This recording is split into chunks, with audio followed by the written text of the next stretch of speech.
इस प्रोग्राम के प्रायोजक हैं हैं? जियो मार्ट पे आज सेल चल रही है क्या? कल थी। अरे तो कल मंगाना था ना। अगले संडे हो या मंडे, जियो मार्ट पर सामान मिले सबसे सस्ता एवरीडे। जियो मार्ट, हर घर का मार्ट। वंदे मातरम हमारे खास कार्यक्रम चर्चा खास में आप सभी का बहुत स्वागत है। मैं हूं आपके साथ दीपिका सिंह।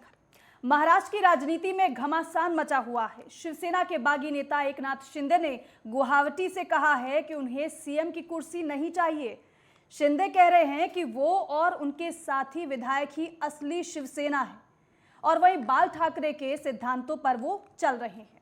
दूसरी तरफ शिवसेना के सांसद संजय राउत का कहना है कि 20 विधायक उनके संपर्क में है और शिवसेना की सरकार को कोई दिक्कत है ही नहीं।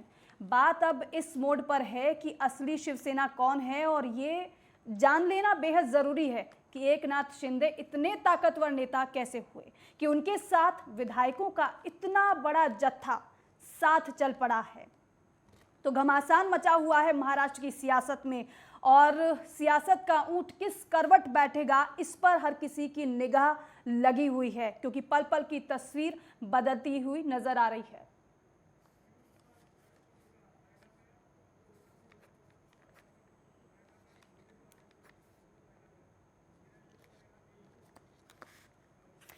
तो देखिए महाराष्ट्र की सियासत में किस तरीके से उलटफेर देखने को मिल रहा है और इसी पर आज की हमारी खास चर्चा रहेगी। और इस चर्चा को खास बनाने के लिए खास मेहमान हमारे साथ जुड़ चुके हैं। आपसे परिचय करा दें, आपको बताएं कि रीता सिंह प्रवक्ता हैं भारतीय जनता पार्टी की, हमारे साथ जुड़ चुकी हैं। साथ ही साथ संदीप पांडे कांग्रेस के प्रवक्ता हैं और हमारे साथ जुड़ चुके हैं। साथ ही आपसे परिचय कराएं पीयूष पंत जी का वरिष्ठ पत्रकार है, हमारे साथ जुड़ चुके हैं। आप सभी का बहुत बहुत स्वागत है नेटवर्क 10 पर। और सबसे पहले पीयूष जी, शुरुआत आप ही से कर रही हूँ। ये महाराष्ट्र की सियासत में उलटफेर तो हम सभी देख रहे हैं, लेकिन जिस तरीके से बयानबाजी हो रही है और जिस तरीके से परिदृश्य बदल रहा है, आपसे ये पूरा समझना चाहेंगे कि घटनाक्रम अब किस ओर जाता हुआ आपको नजर आ रहा है।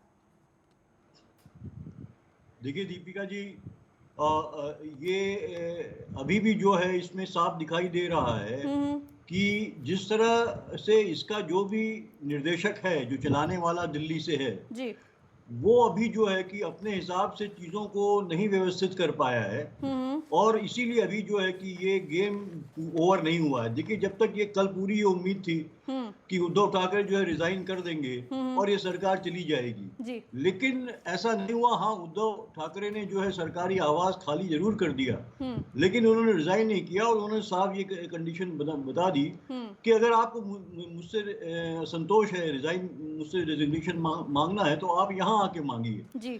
मतलब उनका इशारा था कि आप किसी और के इशारे पे जो है जो काम कर रहे हैं उसको छोड़िए। अगर आप शिव सैनिक हैं तो साफ साफ मुझसे कहिए, मेरे मुंह के सामने कहिए, मैं तुरंत पद छोड़ दूंगा।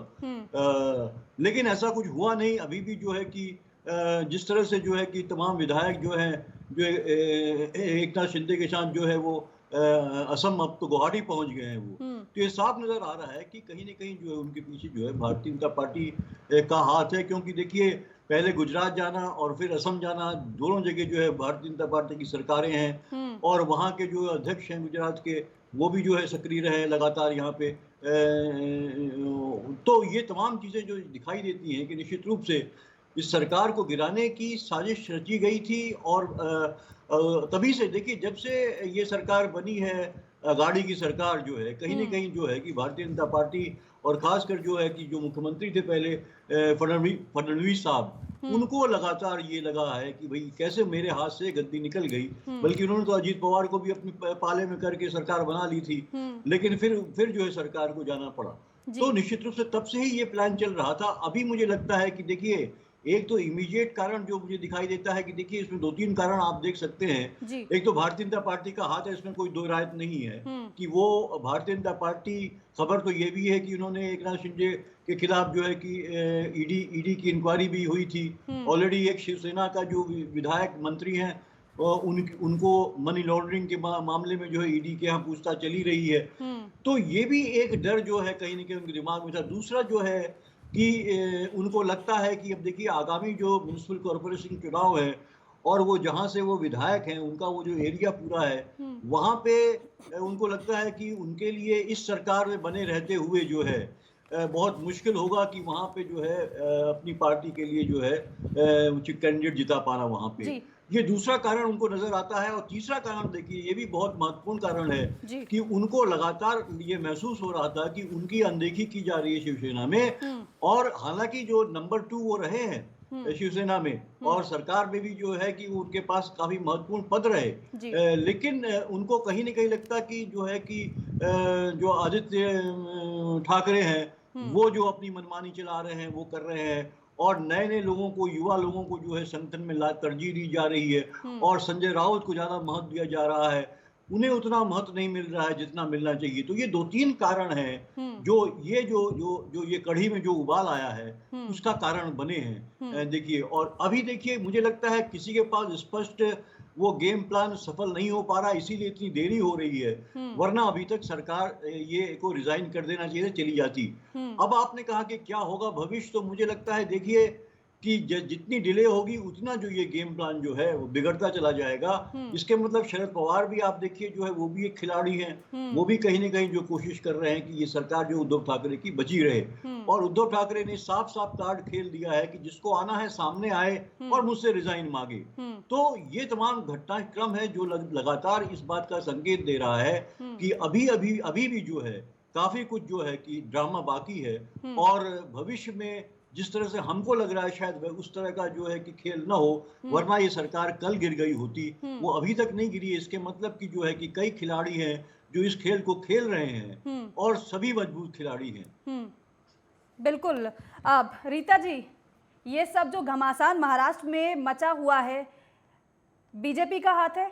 क्योंकि आरोप लगातार ये देखिए अब शिवसेना के तरफ से भी लगाए जा रहे हैं। अगर संजय राउत को हम सुने तो वो ये कह रहे हैं कि ईडी का डर दिखाकर इस तरीके से विधायकों को वहां बैठाया गया है। ना केवल शिवसेना बल्कि कांग्रेस भी गंभीर आरोप लगा रही है।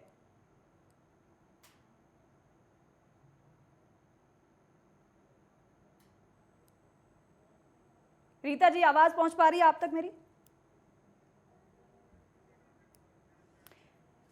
चलिए, रीता जी से एक बार फिर से कनेक्ट होने की कोशिश करेंगे, लेकिन सवाल बड़ा है जो पीयूष जी कह रहे हैं, और साथ ही साथ हमारे साथ संदीप पांडे जी भी जुड़े हुए हैं। संदीप पांडे जी, पूरा घटनाक्रम तो आप भी देख रहे हैं और लगातार बैठकों का दौर आप की पार्टी में भी चल रहा है। कांग्रेस किस तरीके से इसे देख रही है?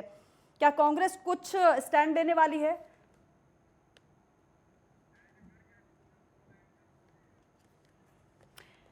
तो देखिए, अब एक बड़ा सियासी घमासान महाराष्ट्र की सियासत में इस वक्त देखने को मिल रहा है। एक तरफ एकनाथ शिंदे जो इस वक्त गुवाहाटी में मौजूद हैं, और वो लगातार सोशल मीडिया पर फोटो भी डाल रहे हैं जिसमें ये बताने की कोशिश कर रहे हैं कि जितना मैं दावा कर रहा हूं उतने दावे के मुताबिक मेरे साथ विधायक हैं।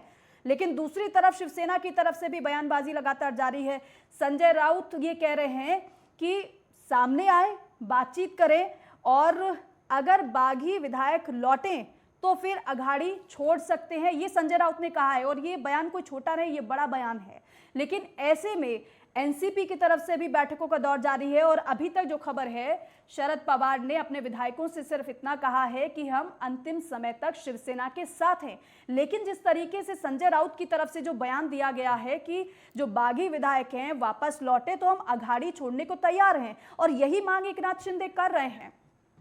संदीप पांडे हमारे साथ एक बार फिर से जुड़ गए हैं। संदीप जी, आप पूरा महाराष्ट्र का सियासी घटनाक्रम, हर किसी की नजर इसी पर टिकी हुई है, लेकिन कांग्रेस में भी बैठक का दौर जारी है। कांग्रेस किस तरीके से इस पूरे मसले को देख रही है? कांग्रेस का क्या अपना स्टैंड है इस पर? कांग्रेस का स्टैंड क्लियर है, हमारे विधायक हमारे साथ है, और ये जो मसला है ये उनका इंटरनल मसला है। चाहते हैं कि जल्द से जल्द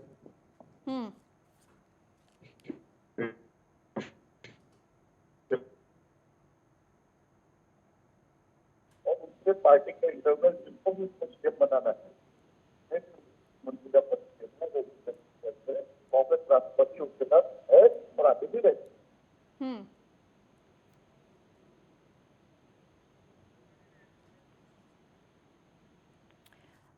संदीप जी, आपकी आवाज़ में थोड़ी दिक्कत आ रही है, हम ठीक कराने की कोशिश करते हैं, एक बार फिर से आपसे कनेक्ट होने की कोशिश करेंगे। लेकिन जिस तरीके से हम चर्चा कर रहे थे, देखिए सवाल तो तमाम हैं, और ये जो तमाम सवाल खड़े हो रहे हैं वो आरोप बीजेपी पर लग रहे हैं। रीता जी, आप तक मेरी आवाज पहुंच पा रही है क्या?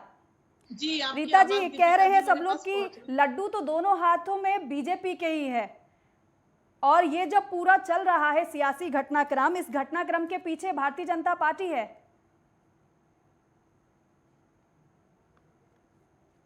बातें कर रहे हैं, ख्याली पुलाव पका रहे हैं। और मैं आपको बता दूं कि भारतीय जनता पार्टी जब जीतती है तब इनको लगता है ईवीएम मशीन के प्रॉब्लम है। जब वो एकजुट होती है तो कहते हैं कि ये लोग विधायकों को खरीदते हैं। जब 4-4 बार के विधायक, वो उनके परिवार के विधायक उनको वो भाई अपना मानते हैं और वो उनसे नाराज होकर सूरत पहुंच जाते हैं, सूरत से गुवाहाटी पहुंच जाते हैं, तो उसमें भारतीय जनता पार्टी क्या कर सकती है? वो छोटे बच्चे तो है नहीं कि उनको हाथ पकड़ के या उनको गोद में उठा के कोई लेके गया, और वहां पे एक भी व्यक्ति भारतीय जनता पार्टी का दिखता नहीं है। और हमारे आदरणीय मुख्यमंत्री, जिनको हम कहते हैं देवेंद्र फडणवीस जी ने, उन्होंने कभी भी किसी के बारे में टिप्पणी करने के लिए मना किया।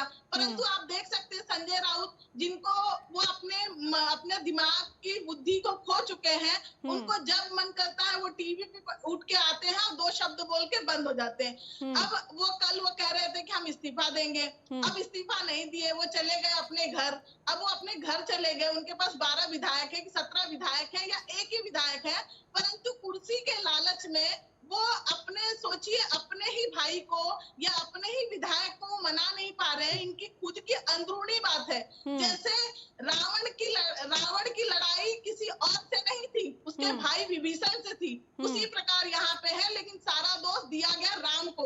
उसी प्रकार यहाँ पे दोष दिया जाता है भारतीय जनता पार्टी, हमारे देवेंद्र फडणवीस जी को दोष दिया जाता है कि वो विधायकों को ये कर रहे हैं, वो कर रहे हैं। कोई छोटा बच्चा नहीं है, नोबडी स्पून फीडिंग, कोई स्पून फीडिंग नहीं है कि किसी को स्पून फीडिंग कर रहे हैं। वो ऑलरेडी 4-4 बार के विधायक हैं और सब सुशिक्षित विधायक हैं, ना कि उनको उंगली पकड़ के उनको साइन करवाया गया, ना उनको लेटर लिखवाया गया। भारतीय जनता पार्टी को एक बैसाखी के रूप में ये लोग यूज करते हैं, दीपिका जी। और जब इनसे कुछ नहीं हो पाता है तो भारतीय जनता पार्टी, जब आप में शक्ति है, आप में एकता है, एकजुटता है, तो 3 दिन से आप मुंबई में क्यों बैठे हैं? चले जाइए गुवाहाटी। जब एक भाई उसके घर नहीं आता है तो दूसरे भाई को मनाने दूसरा भाई उनके पास जा सकता है, परंतु नहीं, इनमें ही ईगो नहीं, बैठा हुआ है। तो आपका कोई हाथ नहीं है इसमें? नहीं, हमारी भारतीय जनता पार्टी का कोई तो हाथ नहीं। प्रमोद सावंत वैसे ही कह रहे हैं कि देवेंद्र फडणवीस फैसले लेने में सक्षम हैं और केंद्र भी इस पर नजर बनाए हुए है। कि देखिए, जब हमारे पास कोई आएगा तो हम फैसले लेने में सक्षम है। हम एक मत बैठे हुए हैं, हम एकजुट बैठे हुए हैं। हम चाहते हैं तो हमारे भी विधायक खटक सकते थे, हमारी सरकार नहीं थी, परंतु हमारा एक भी विधायक नहीं कहीं खटका। और हम राज्यसभा में भी 3 के 3 आते हैं, विधानसभा में भी 5 के 5 आते हैं। तो देख लीजिए कहाँ पे फूट है और कहाँ पे एकता है। ये कहते हैं वो हमारे भाई है, वो खुद कहते हैं हम सही शिव सैनिक है, तो इसमें भी 2 शिव सैनिक है। कोई हिंदू को मानता है, कोई नहीं मानता। ये हिंदू, ये सारी चीजें तो हम नहीं बयान कर सकते। आज वो खुद अपने स्वतः के मुंह से अपनी दिली इच्छा प्रकट कर रहे हैं, तो उसमें भारतीय जनता पार्टी कुछ नहीं कर सकती। ठीक है, चलिए संदीप जी, और जिस तरीके से आरोप लग रहे हैं, देखिए रीता जी